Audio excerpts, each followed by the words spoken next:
Hello and welcome to the Indian Writers Forum. Today we have with us Easterine Kire. She is a writer, a novelist, a poet, as well as a folklorist and someone who collects folk tales and a performer. And pleased to announce that her book, Son of the Thundercloud, has just won the Best Book of the Year in Fiction at the Tata Literature Live Awards. Thank you very much for your time. And many congratulations on the novel. Thanks very much. So I thought I'd first ask you something about the use of the natural world in your novels.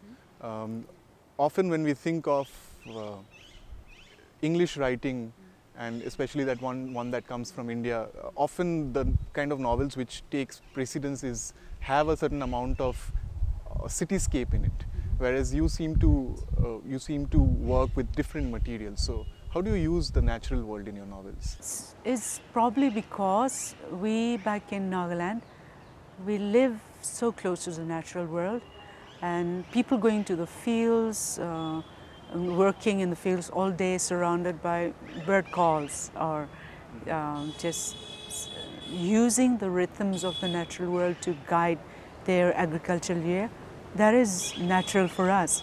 So it comes naturally to me when I'm writing about these people to use the natural landscape. They would totally not fit in an urban landscape for that matter. Yeah. But of course, I use a lot of urban metaphors when I'm writing poetry. It's when I write novels and short stories, I go back to the natural world that I'm familiar with. Okay. I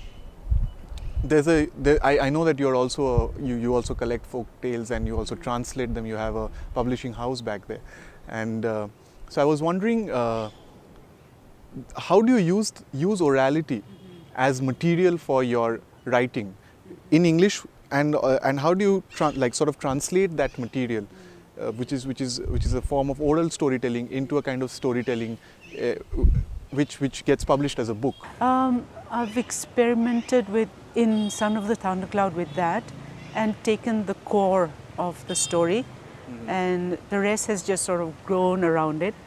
And the thing with orality is that, and oral narratives, is that the narrator would just say something like, the sister of the protagonist was 400 years old, and you, the listener, accepts it.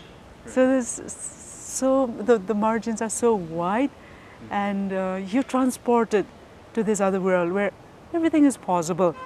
So I like that element about folklore and about orality, and tried bringing it into fiction.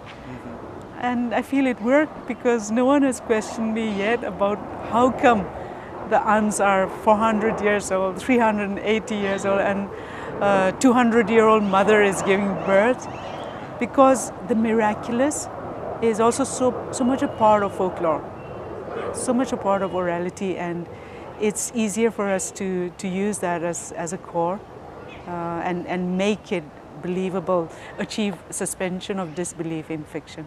All right. Since you mentioned that, I'd like to ask you what in fact are your models for writing in fiction? Who are the authors you turn to? Initially, I was inspired by the African writers like Chinua Achebe, Ngugi wa Thiong'o, because their tribal cultures are so close to mine. And as a university student, that's where I was first introduced to them.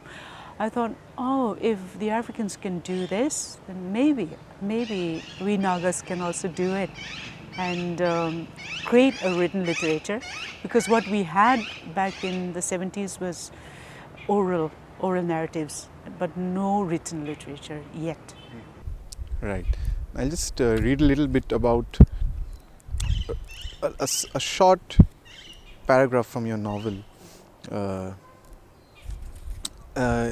this is a conversation between two characters, and the conversation ends. So they are discussing a famine, which is also central to the plot of the novel, but something else apart from the like it stands for something else apart from the real meaning of loss of food, etc. And this is when it gets interesting. You say, you mean the famine that took off the abandoned village? And the character answers, no, I'm talking about the famine of stories and songs. They killed all the storytellers who tried to tell them about the son of the thundercloud. They killed hope. So do you see yourself performing this particular story, this storyteller? Do you see yourself as this storyteller that your character talks about in the novel?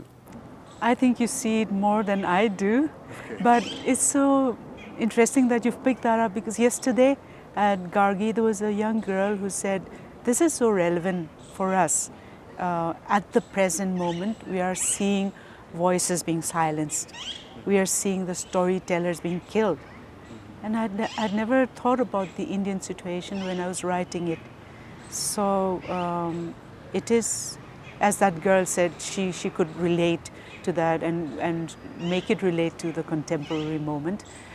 And maybe it's something that will be repeated over and over again, that storytellers who bring hope are killed by society, are killed by those who don't understand them.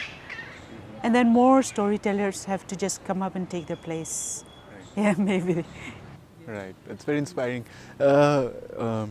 Easterine, you have lived in a place which has been a place of conflict, and there are many sort of adjectives and adverbs given to that. Some call it a freedom movement, some call it insurgency, some call it... I mean, of course, you've used this as material for your writing, but now I know that you don't live there anymore. You live in Norway, am I? Yeah, that's right. So, and you have faced this as a writer right from the time you started writing 3-4 decades ago. Yes. And now there has, in India now, in several places in India, we have seen journalists killed. We have seen direct attacks, threats, court cases, defamation cases, etc. on writers. As someone who has dealt with this for a very long time now, how do you assess this situation? I'm going to give a talk in 20 minutes on this subject. And for us from Nagaland and from the Northeast, we've always been defined by the conflict as writers. We've always been dictated by the outside world on how to write about ourselves. Or we've always been written about, as these people from this area where everything is violent and blood and gore. And so it's something we've all struggled against. Of course, when I was 16, 17, 18, along with other friends from other states, we were writing protest poetry. And I'm not going to apologize, because that's what you do when you're in your teens, when you're in your early 20s. You are idealistic. You believe that you can change the world. Mm-hmm. Yeah. But then as I grew older and as I matured in my writing, I realized there's so much more to the Nagas, there's so much more to cultures in the Northeast than just the violence that's projected in the media and that the media loves to project. Let's be truthful about it. So those are the other realities that I am writing about, and I'm interested in ordinary people and their amazingly not ordinary lives. There's so much more there to explore, and that's what I'm doing now. And my talk is called Writing Outside the Box, because we're so tired of being told to write from inside the box. We just are breaking free. There's an interesting, I just came across this introduction to you in your latest book, and for instance, and this is not a comment on your first novel, but it says her first novel, Naga Village Remembered, was also the first Naga novel to be published in English. How do you see that term, a Naga novel to be published in English? I mean, if I think of God of Small Things, it's not called Kerala novel to be published in English, or Midnight's Children, or many other books. They're not given that name. They're sort of called the Indian novel, or But how do you? But in your case, this is a signifier for your writing. How do you respond to this particular? I love it, Okay. and you're the first person who's pointed that out. Okay. But from the first novel that I've written, I've been trying to do that, not deliberately, but it just comes naturally to me, because I am writing down the thought patterns of my characters. So they don't speak English, they speak Angami English. Angami is my tribe, and therefore they speak Angami English. And you'll find sentences in English that are so removed from the English-speaking world. One of them says, a real man does not let the brew drink him. He drinks the brew, but he doesn't let the brew drink him. Okay. You won't find that in a properly English novel. Right. But that's the way we speak, and that's the way I've translated it, written it down in English. And things like that, sentences and sayings in Angami, which I've directly translated into English, because I want my readers to get the flavor of it. And I don't want to write in the King James English so that it's more accessible to the English reader. No, they should get into my world. Right. They should see it as I see it. Then that's the only way they'll get a deeper understanding. Thank you very much for, in fact, telling us 2 or 3 things about how to read it and what you expect from your readers. And maybe so the ones who read your latest novel now, which by the way you must pick up, it's called Don't Run My Love. It's also published by Speaking Tiger Books. Hopefully you'll take something from this interview and see what the writer too expects of her readers.